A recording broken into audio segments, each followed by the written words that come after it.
Los escritos nos declaran, no atendiendo a fábulas judaicas ni a mandamientos de hombre. Con buen criterio, el apóstol Pablo aconsejó a su discípulo Tito huir de las fábulas judaicas, ya que en el contexto gentil en que se iba a desarrollar su labor, éstas iban a traer más confusión que claridad entre sus interlocutores. Pero existen otro tipo de fábulas, las fábulas cristianas, enseñanzas que adolecen de una sólida base bíblica y que a fuerza de repetirse una y otra vez han llegado a ser consideradas doctrinas irrebatibles. Shalom, queridos Javerim, mi nombre es Isaac Benaor y en el presente vídeo vamos a intentar con la ayuda del cielo aclarar qué son las fábulas judaicas y lo oportuno o no de estudiarlas. También abordaremos un conocido tópico cristiano a la luz de las Escrituras. Y antes de entrar en el tema, para poder entender lo que es una fábula judaica, debemos saber que el estudio de la Biblia se puede desarrollar en 4 niveles. El primer nivel es el pshat. Este sería el sentido llano del texto, acorde a su interpretación literal. Para lograr un estudio productivo del pshat es necesario tener conocimientos previos del contexto histórico y religioso, así como de las expresiones idiomáticas. Si cree que estudiar este nivel es sencillo, échele un vistazo a la Torá con Rashi, donde el comentarista por excelencia del Pentateuco hace gala de un conocimiento superlativo de la gramática hebrea, recurriendo con frecuencia a las fuentes talmúdicas y a veces incluso a las Haggadot, a los relatos de los rabinos. Y todo esto sin salir del pshat, pues como dijeron los sabios, a través de lo revelado, la persona alcanza lo oculto. Zohar Bayetze 154a. Por ejemplo, si quisiéramos entender el mensaje de Yeshua a nivel textual, deberíamos primero conocer su vida y su obra, junto con las líneas generales de su mensaje, entrando también en este nivel los debates sobre la interpretación de algunos aspectos de la Torá que mantuvo Yeshua con sus contemporáneos. Y aquí podemos hallar temas tales como las causas del divorcio o las curaciones en Shabbat. Segundo nivel, Remetz. Este segundo nivel se basaría en la interpretación de sutiles insinuaciones del texto bíblico. A veces una palabra escrita de forma irregular, en otras ocasiones una letra más grande o más pequeña, ocasionalmente la misma palabra leída con vocalización distinta. Todos estos recursos nos abren maravillosas puertas de luz de cara a la interpretación bíblica. A partir de este segundo nivel, el Lashon HaKodesh, el hebreo bíblico, es el único idioma susceptible para acceder a este grado. El tercer nivel es el Drash, que estaría compuesto por los diferentes relatos o agadot que complementan la información que podemos extraer del texto bíblico. Aquí se incluirían los populares Midrashim. Drash se deriva del término lidrosh, exigir, requerir, por lo que acceder a este grado demandaría de nosotros un oído atento, por así decirlo, para saber escuchar el susurro de las palabras subyacentes al texto impreso. Pues este es un nivel más cercano al sod, al secreto, que al pshat, al sentido llano, por lo que dependeremos mucho más de nuestra sensibilidad espiritual que de nuestros recursos exegéticos. Este es un grado en el que solo puede ser abierto por voluntad divina.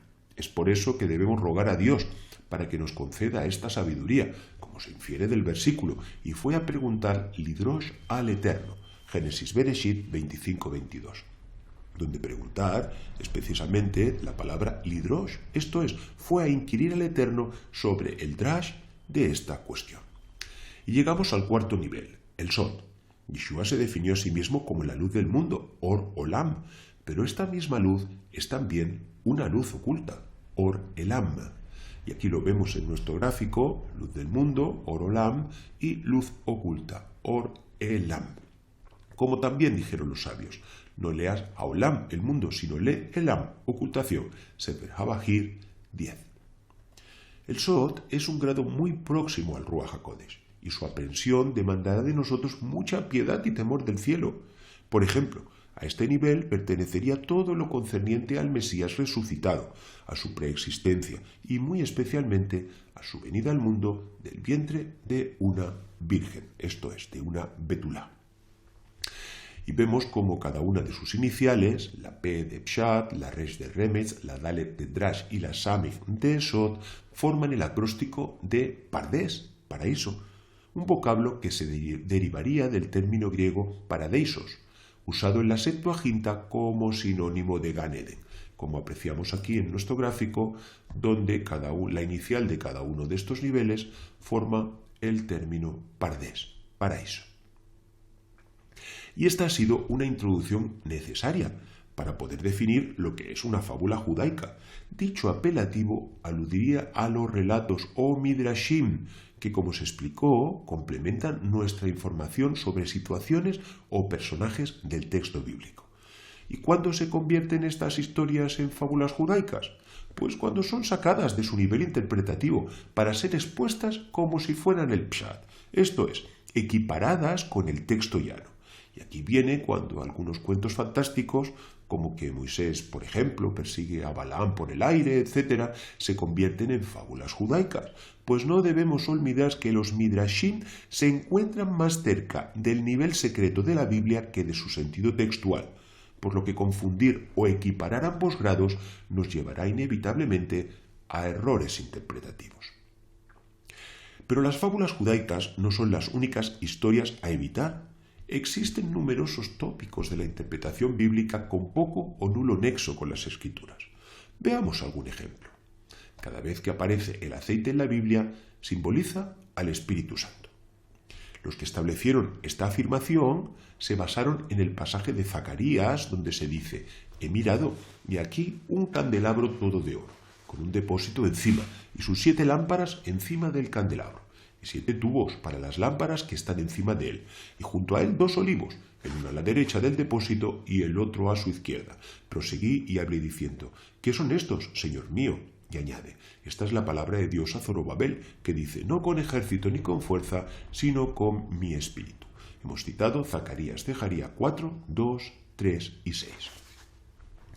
Al pormenorizar en este pasaje, podemos ver lo circunstancial de la asociación aceite-espíritu de Dios.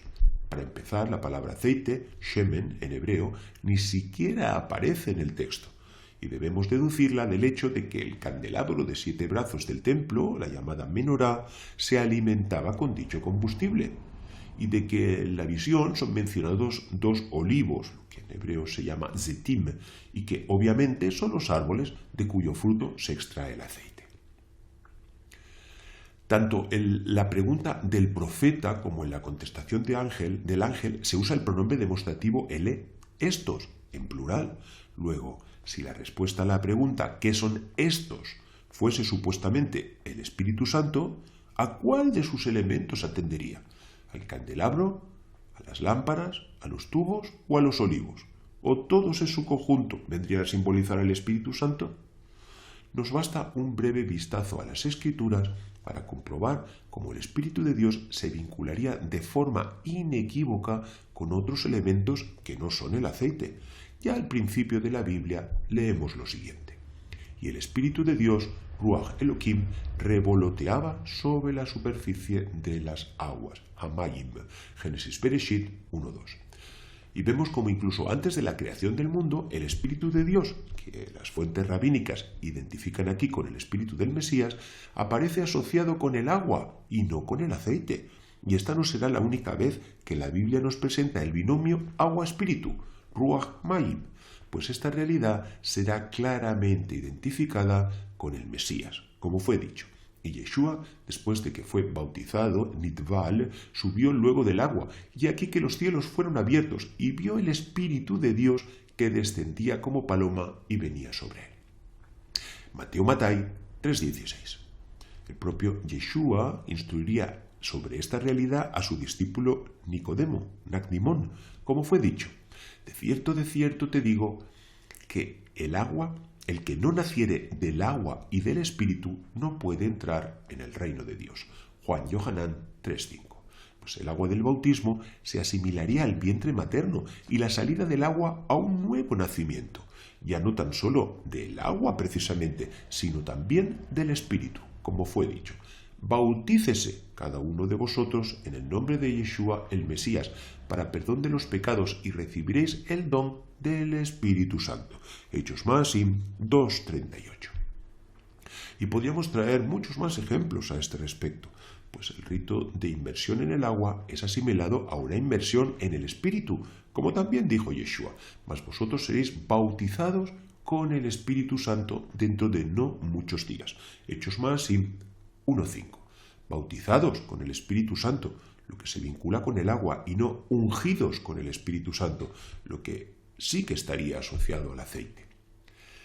Sin salir de este mismo libro, repasaremos un conocido texto donde el Espíritu Santo es asimilado a otro elemento, que tampoco es el aceite, como se declara, y se le repartieron lenguas repartidas como de fuego sobre cada uno de ellos, y fueron todos llenos del Espíritu Santo. Hechos Maasim 2, 3 y 4.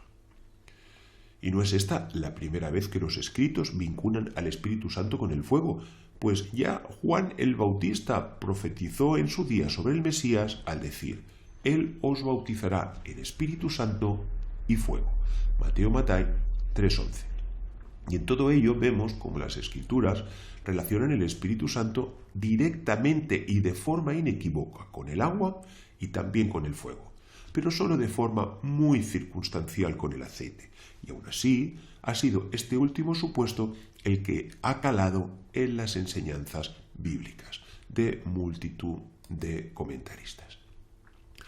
Usted podría alegar que la famosa profecía de Isaías 61:1 sí que vincularía el Espíritu Santo con el aceite al afirmar: el Espíritu del Señor, el Eterno, está sobre mí, por cuanto me ungió Mashiach, el Eterno. Estamos citando, como hemos dicho, Isaías 61:1. Para explicar estos conceptos deberíamos acudir ahora a realidades más profundas. Sin ánimos de extendernos demasiado, diremos que esta unción del Mashiach proviene de Abba, esto es, de Jochma, sabiduría, mientras que el nivel más alto de Ruach HaKodesh se situaría en el grado de Ima, en Binah, entendimiento, por lo que recibir el Espíritu no puede asociarse aquí con elevación espiritual, sino dentro de lo que podríamos llamar el misterio del Tzimtzum del Mashiach, en su venida al mundo. Y sobre esto le recomendamos nuestro vídeo sobre el Tzimtzum del Mashiach, en el que encontrará mucha más información sobre este tema.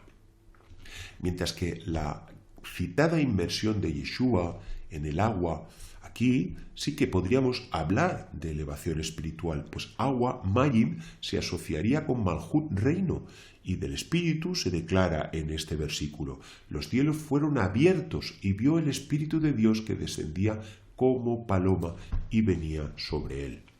La expresión los cielos harían referencia a Zeir Anpin, los cuales se abrieron, esto es, fueron el grado en el que se invistió el Espíritu Santo proveniente de Ima antes de descender sobre Yeshua. Y todas estas cosas son sin duda misterios espirituales muy elevados. Querido Javier, como se dijo, en el campo de la interpretación bíblica existen diferentes niveles, y por más que nos esforcemos no llegaremos nunca ni aún a conocer el borde de sus insondables caminos de luz y santidad. Pero es una regla importante a tener en cuenta, que en cualquier exégesis se debe edificar sobre el cimiento firme del sentido llano del texto, y a partir de ahí podremos construir el edificio, y esta norma le guardará de las fábulas judaicas, pero también lo hará de las fábulas cristianas. Shalom. Adir Ben Ahor, el poder y la luz del Mesías Yeshua.